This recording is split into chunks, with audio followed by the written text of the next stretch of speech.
அது என்னவோ உனக்கு உள்ளுக்குள்ள என் குழந்தைகளை கண்டா பிடிக்கல.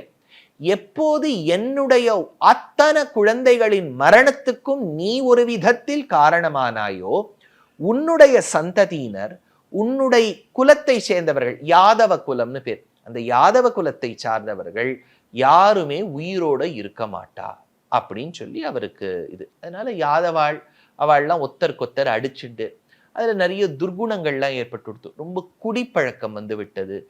குடிப்பழக்கம் வந்துடுத்துனாலே மதி கொஞ்சம் கலங்கி போகும் இல்லையா? பொதுவாகவே நம்ம ரோட்ல ரொம்ப ஒருத்தர் பட்ட பகல்ல குடிச்சிருந்தாருன்னு வச்சுக்கோ, ஃபர்ஸ்ட் மென்டல் இம்பேலன்ஸ் வந்துடும்.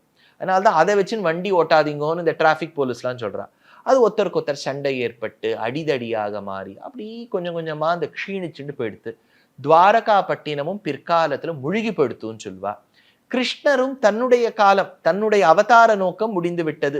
பகவத்கீதை உபதேசமா எடுத்து காக்க வேண்டிய சாதுக்களை காத்தாச்சு, துஷ்டர்களை நிரசனம் பண்ணியாச்சு. உங்கள் தங்க நகையை விற்று உடனடி பணம் பெற மேக்ஸ் கோல்ட் கால் 04445454545.